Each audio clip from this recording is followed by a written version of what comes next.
guys, terima kasih sudah menonton channel saya. Di sini saya tidak akan mengulas tentang resep masakan, tapi saya akan berbagi tentang trik-trik menyusun risalah QCC yang baik dan benar.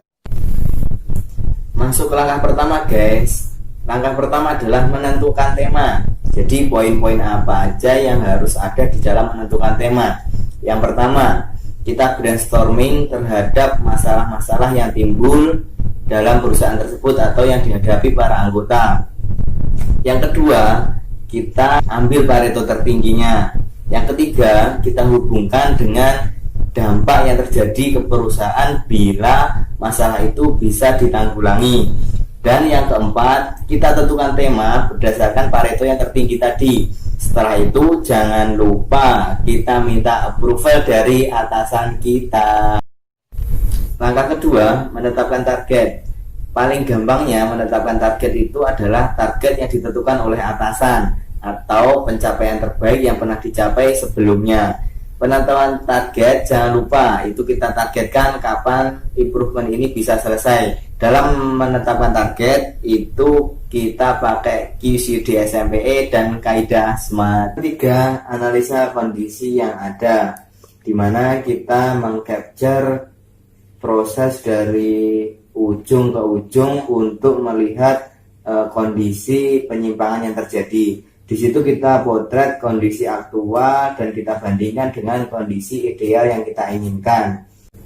Lanjut ya guys, langkah keempat, analisa sebab akibat atau bisa dibilang diagram tulang ikan, di mana dari ujung tulang ikan itu adalah kata-kata negatif atau masalah yang timbul.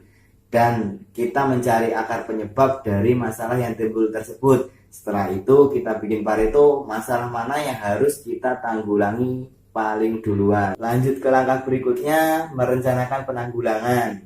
Setelah kita menemukan akar masalah dari langkah sebelumnya, kita rencanakan penanggulangannya di sini. Nah, di sini alangkah baiknya ada alternatif penanggulangan pertama dan penanggulangan kedua, di mana nanti kita bandingkan, kita cari yang lebih efisien dan efektif. Langkah keenam itu melaksanakan penanggulangan.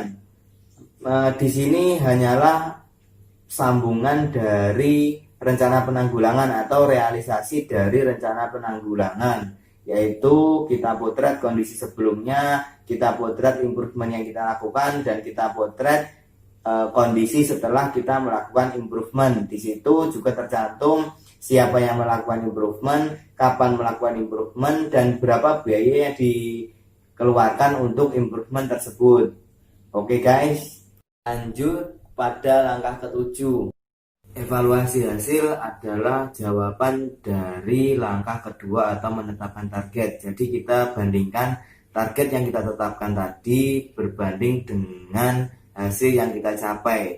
Nah, di sini itu apa aja? Jadi dari yang pertama adalah yang ditargetkan itu sesuai apa enggak. Yang kedua adalah terkait dengan skill mapping itu naik apa enggak dari masing-masing anggota, dan juga dari segi QCD SMPE itu sudah sesuai dengan yang ditargetkan di langkah kedua tadi atau belum. Setelah itu baru kita menghitung benefit cost yang didapat dari improvement yang kita lakukan ini. Kita total berapa benefitnya per bulan dan kita kalkulasi per tahun, itu akan menjadi benefit dari improvement yang kita lakukan ini.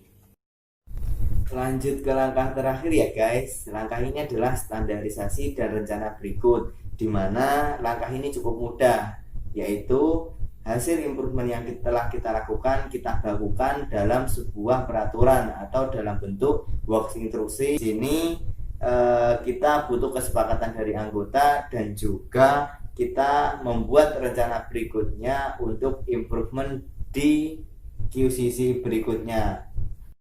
Oke guys, mudah kan menyusun risalah QCC? Terima kasih, saya Arik Kurniawan. Sampai jumpa lagi dalam improvement dan inovasi saya selanjutnya.